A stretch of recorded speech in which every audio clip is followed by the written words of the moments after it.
With 25 years of volunteering with Johnstown AFC under his belt and a co-founding member, Dave is very much the backbone of the club. Dave lives and breathes football and is always on hand to give advice and support. A UEFA B licensed coach, Dave currently coaches the under-15 section while also volunteering as the club's coach coordinator and groundsman.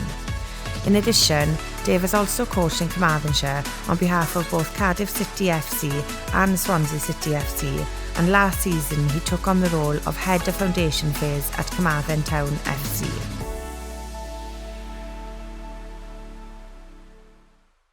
Dechreuodd John wirfoddoli yng Nghlwb Cricet Dafen yn 1983, gan ymgymryd y rôl fel ysgrifennydd y clwb rhwng 1985 a 1992. Symudodd i glwb cricet Fynifol yn 1993 a bu John yn gwirfoddoli mewn nifer o rolau. Mae John hefyd yn aelod o bwyllgol Cyngrau'r Cricet Iau De Cymru, lle mae wedi bod yn ysgrifennydd ers 2005 ac yn drosorydd ers 2017. Yn ogystal, mae John wedi bod yn sgoriwr y clwb ers 1993.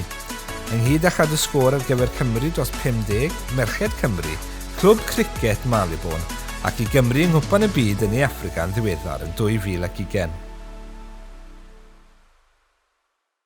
Ralph has been coaching javelin several times a week with Carmarthenshire Athletics Club for over 26 years.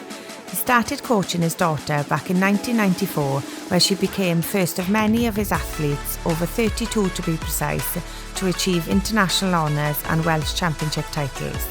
In 2021 alone, Ralph coached 5 athletes to national titles, and at the age of 77 can still be found regularly at the Carmarthenshire track, passing on his wealth of experience and helping young people of all ages to fall in love with the sport that he loves and has given so much to.